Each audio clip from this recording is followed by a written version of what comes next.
Hello everyone, एक बार फिर से आपका स्वागत है हमारे इस चैनल पे, जहाँ पे आज हम फिर से आपके लिए लेकर के आए हैं एक और इम्पॉर्टेंट टॉपिक। और आज का जो हमारा टॉपिक है that is related with your marketing के नेचर के बारे में आज हम आपके साथ डिस्कस करेंगे।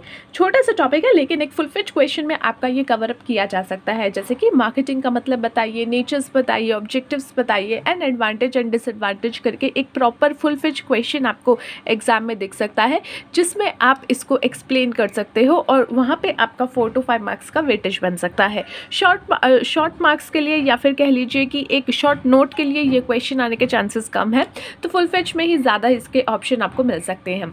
तो let's start the video. Nature के बारे में डिस्कस करें उससे पहले आपको मार्केटिंग का मतलब पता होना बहुत ज़रूरी है कि मार्केटिंग है क्या। कंपनीज कहती है कि हम अपनी मार्केटिंग पे फोकस कर रहे हैं, हम अपनी मार्केटिंग पे फोकस कर रहे हैं, बट ये मार्केटिंग है क्या भैया? क्या ये सिर्फ जो है ऑनलाइन मार्केटिंग करना कि अपने प्रोडक्ट की जानकारी देना सिर्फ इतना होता है, या फिर अपने प्रोडक्ट की एडवर्टाइजमेंट करना सिर्फ इतना होता है, या फिर क्या क्या चीज़ें इन्वॉल्व होती हैं? तो मार्केटिंग एक पूरा का पूरा प्रोसेस होता है जो कि शुरू होता है आपका कस्टमर की नीड्स को आइडेंटिफाई करने से लेकर के और ख़त्म होता है उनकी नीड को सेटिस्फाई करने तक। जैसे कि आप अपने कुछ कंपनी का कुछ भी प्रोडक्ट बना रहे हो, आप बैठे हो, आप जो है देखना चाह रहे हो कि आपको क्या प्रोडक्ट बनाना है, क्या प्रोडक्शन करना है, तो सबसे पहले आप जानोगे कि जो इंडस्ट्री है या फिर जो आपकी मार्केट है उसके अंदर जो भी कस्टमर्स हैं, जो भी प्रोस्पेक्टिव कस्टमर्स हैं, उनकी नीड क्या है, उनकी इच्छा क्या है, उनको कैसे प्रोडक्ट्स चाहिए, उनको क्या चाहिए, और फिर आप उसी के अकॉर्डिंग अपना प्रोडक्ट जो है डेवलप करोगे।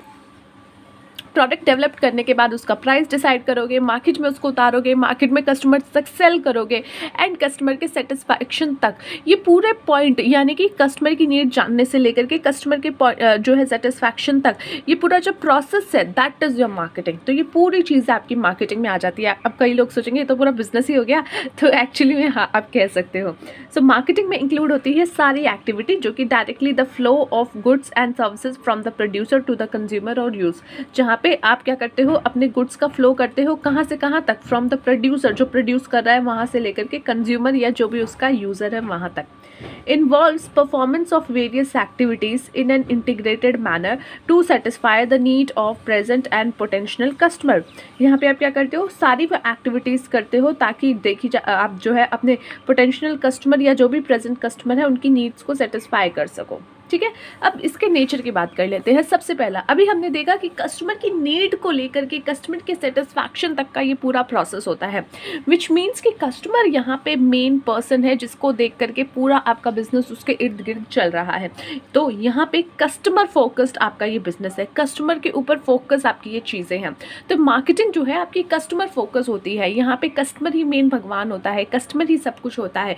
तो यहाँ पे कस्टमर को देख कर ही आप सब चीज़ें करते हो। जैसे कि होता है ना का अडल्टहुड में आप क्या करते हो, अडल्ट में नहीं, जब आप थोड़े से टीनेज एज में होते हो तो आप किसी एक व्यक्ति जो आपका फ्रेंड हो सकता है या मोर देन अ फ्रेंड हो सकता है, उसी के बारे में सोचते सोचते काम करते हो कि यार ये नहीं करूँगा वरना वो डांटेगी, ये नहीं करूँगा वरना वो डांटेगा टाइप्स वाला। तो उसी तरीके से यहाँ पे बिजनेस क्या करता है, ये नहीं करूँगा कंज्यूमर नाराज़ हो जाएगा, ये नहीं करूँगा कंज्यूमर जो है मेरे से दूर हो जाएगा। तो यहाँ पे कस्टमर फोकस चीज़ें होती हैं, कस्टमर को ध्यान रखते हुए सब चीज़ें की जाती हैं। सो मार्केटिंग जो है स्टार्ट होती है ये आइडेंटिफाई करने से कि कस्टमर की क्या चाहत है, क्या नीड्स है, क्या रिक्वायरमेंट है, और ख़त्म होती है उसके सेटिस्फैक्शन तक। उसके बीच में आप उसके प्रोडक्ट की डेवलपमेंट करते हो, प्राइसिंग, प्रमोशन, डिस्ट्रीब्यूशन, ये सब चीज़ें करते हो और ये कस्टमर को ध्यान में रखते हुए की जाती है। ठीक है, next is integrated process. Integrated process क्यों है? क्योंकि यहाँ पे मैनी एक्टिविटीज़ आर इन्वॉल्व। ऐसा नहीं है कि एक एक्टिविटी करके ही आपका पूरा मार्केटिंग हो जाएगा, पूरा एक बंच ऑफ एक्टिविटीज़ इन्वॉल्व होता है तब जाके मार्केटिंग होती है। बंच ऑफ एक्टिविटीज़ यानी कि रिसर्च करना मार्केट के बारे में, फिर प्रोडक्ट बनाना, उसका डेवलपमेंट करना, उसको प्राइसिंग करना, उसका डिस्ट्रीब्यूशन करना, उसको जो है कस्टमर तक कैसे पहुँचाना है वो करना, सेलिंग की एक्टिविटी करना, एंड देन कस्टमर के साथ रिलेशनशिप मेंटेन करके उनका सेटिस्फैक्शन रखना, ये सारी एक्टिविटीज़ इन्वॉल्व होती हैं। That is why this is a integrated process because many activities are involve in marketing. ये जो है सिर्फ एक एक्टिविटी नहीं है, ये जो है involve the interaction of many activities. काफ़ी सारी एक्टिविटीज़ का इंट्रैक्शन यहाँ पे होता है, जैसे कि product planning, pricing, promotion, physical distribution, price packing and etcetera. Based on system approach, ये जो है एक सिस्टम अप्रोच के ऊपर बेस्ड होता है। यहाँ पे जो है intelligent coordination of the 4 P's of marketing mix are required, यानी कि सिस्टम का पूरा एक अप्रोच आप लेकर के चलते हो। जो आपकी 4 P's है, प्राइस प्लेस वाले जो आपके 4 P's है, वहाँ पे आपको पूरा कोऑर्डिनेशन बना करके चलना पड़ता है कि प्रोडक्ट कैसा होगा, उसकी प्राइसिंग कैसे होगी, उसका प्लेस कैसा होगा, और उसको कैसे जो है आप प्रमोट करोगे, कैसे उसको जो है अपना मार्केट में लेकर के जाओगे। तो ये सारी चीज़ें जो है इसमें एक इंटेलिजेंट कोऑर्डिनेशन बना होना ज़रूरी है। ऐसा नहीं है आपने जो है अपना प्रोडक्ट तो बना दिया 4 रुपये का और प्राइसिंग उसकी कर दी 8 रुपये, यानी कि उसका डबल कर दिया, तो ये भी नहीं चलेगा। जो भी आपका प्राइस है, जो भी आपका जो है अपना प्रोडक्ट है, उसके बीच में भी कोऑर्डिनेशन होना चाहिए, प्लेस के बीच में भी आप जो है उसमें अच्छे से कोऑर्डिनेट कर रख पाओ। तो ये सारे आपके जो पॉइंट्स है that must be coordinated very well. Okay, next is mutual beneficial exchange. कोई भी बिजनेस जो है या फिर कोई भी चीज़ की कोई एक्टिविटी है, उसका एक ही पर्पस होता है कि आप कस्टमर को सामान बेच पाओ और उनसे जो है पैसा कमा पाओ, प्रॉफिट जनरेट कर पाओ।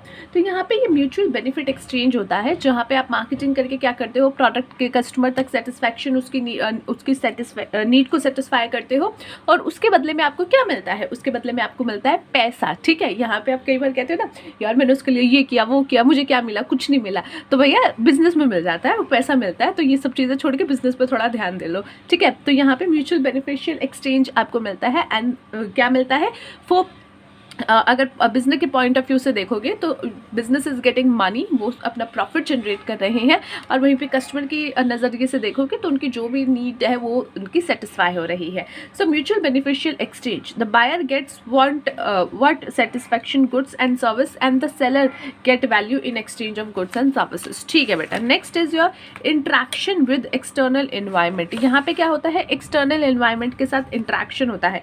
मार्केटिंग एक डायनामिक प्रोसेस है, और यहाँ पे ये जो है जैसे जैसे आपकी इन्वायरमेंट चेंज होगी वैसे वैसे एडजस्ट होता रहेगा। Change in the environment influence market activities. Environment का मतलब यहाँ पे मेरा सर्दी गर्मी जो है अपना बारिश ये वाला इन्वायरमेंट नहीं है, बल्कि बिजनेस इन्वायरमेंट है। बिजनेस इन्वायरमेंट यानी बिजनेस के आसपास का इन्वायरमेंट, चाहे वो पॉलिटिकल हो, चाहे वो सोशल हो, चाहे वो लीगल हो। जैसे कि बिजनेस लीगल इन्वायरमेंट की बात करें तो लेट सपोज कि कोई लॉ बदल दिया गया है, जिसकी वजह से जो है अब आप किसी एक प्रोडक्ट में आप लेट सपोज आप कुछ खाने की चीज़ बनाते थे, उसमें आप कोई प्रोडक्ट यूज़ करते थे और गवर्नमेंट ने वही चीज़ बैन कर दी है, वो प्रोडक्ट का कह सकते हो रॉ मटेरियल बैन कर दिया है। जैसे अमूल का मैं भी आपको एग्जांपल दूँ तो वहाँ पे क्या हुआ था, पॉलीथीन्स बैन की गई थी, वन सिंगल यूज़ प्लास्टिक्स को बैन किया गया था। तो अमूल को तो भैया वो पता है कि उसका एक लार्ज जितना भी मार्केट है वो कहीं ना कहीं इसी चीज़ पे बेस है। अभी पूरा पैकेजिंग उनका वो प्लास्टिक के पॉलीथीन्स में हो रहा था या पैकेट्स में हो रहा था, तो वो गवर्नमेंट के पास गए, उन्होंने जो है दरख्वास्त लगाई कि भाई हमारा ये जो है टाइम पीरियड आप एक्सटेंड कीजिए, because it's not easy for us to switch इतना ईजिली वगैरह। तो ये क्या था, एक पॉलिटिकल तो नहीं बट एक आपका जो है लीगल इन्वायरमेंट कह लीजिए या दूसरी चीज़ें कह लीजिए, उसकी वजह से आपका बिजनेस इफेक्ट हो गया। अब जहाँ पे आप पहले मार्केटिंग करने का तरीका आपका अलग था, अब आपका मार्केटिंग करने का तरीका बदल जाएगा। बिकॉज कुछ चेंज हो गया है आपके बिजनेस इन्वायरमेंट में, तो उस चीज़ ने इफेक्ट आपके मार्केटिंग पे डाल दिया। तो इंट्रैक्शन विद एक्सटर्नल इन्वायरमेंट। ठीक है, नेक्स्ट इज क्रिएटिव के आपको जो है थोड़े से क्यूरिकल फंक्शंस जो है परफॉर्म करने पड़ते हैं, जैसे कि आपका create time place and position utilities, इन सब को लेकर के। तो यहाँ पे आपको थोड़ा सा क्रिएटिव रहना ज़रूरी है, क्योंकि क्रिएटिव कई जगह आपको रहना पड़ेगा। कस्टमर की नीड्स कैसे जाननी है उसके लिए भी क्रिएटिव रहना पड़ेगा, उसके प्रोडक्ट की डेवलपमेंट कैसे करनी है, उनको सेटिस्फैक्शन कैसे देनी है, उनकी कोई नीड है तो उसको कैसे जो है आप फुलफिल कर सकते हो, किस प्रोडक्ट से फुलफिल कर सकते हो। So these are some of the आप कह सकते हो आइडियाज़ या फिर कह लीजिए पॉइंट्स जहाँ पे आपको थोड़ा सा क्रिएटिवली रह करके काम करना पड़ेगा। So that's it for today guys, let's see you in the next video. Till then take care of yourself and take care of your health.